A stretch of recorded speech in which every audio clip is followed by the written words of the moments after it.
திருப்பதி லட்டு தொடர்பாக மிகப்பெரிய சர்ச்சை வெடித்துள்ளது.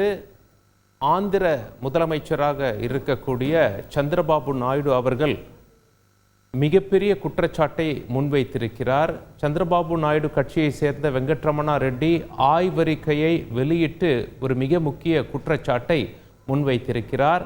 மாமிச கொழுப்பு விவகாரத்தில் சிபிஐ விசாரணைக்கு உத்தரவிடுமாறு ஆந்திர மாநில காங்கிரஸ் தலைவர் OS ஷர்மிளாவும் கோரிக்கை வைத்திருக்கிறார். மாமிச கொழுப்பு விவகாரத்தில் சிபிஐ விசாரணை வேண்டும் என்ற கோரிக்கை வலுத்து வருகிறது.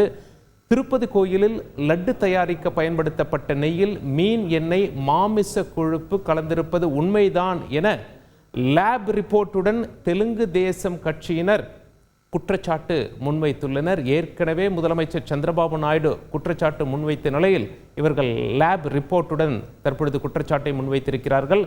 ஜெகன்மோகன் ஆட்சியில் லட்டு தயாரிக்கும் நெய்யில் விலங்கு கொழுப்பு இருந்ததாக இந்த குற்றச்சாட்டு எழுந்துள்ளது. இன்று மாலை தெலுங்கு தேசம் கட்சி சார்பில் நெய்யை ஆய்வகத்திற்கு அனுப்பி ஆய்வறிக்கை பெறப்பட்டுள்ளது என்றும் தெலுங்கு தேசம் கட்சி சார்பாக தெரிவிக்கப்பட்டிருக்கிறது. இது குறித்து சிபிஐ விசாரிக்க வேண்டும் என்ற கோரிக்கையும் வலுத்து வருகிறது. செய்திகளை உடனுக்குடன் தெரிந்து கொள்ள உடனே சப்ஸ்கிரைப் பண்ணுங்க.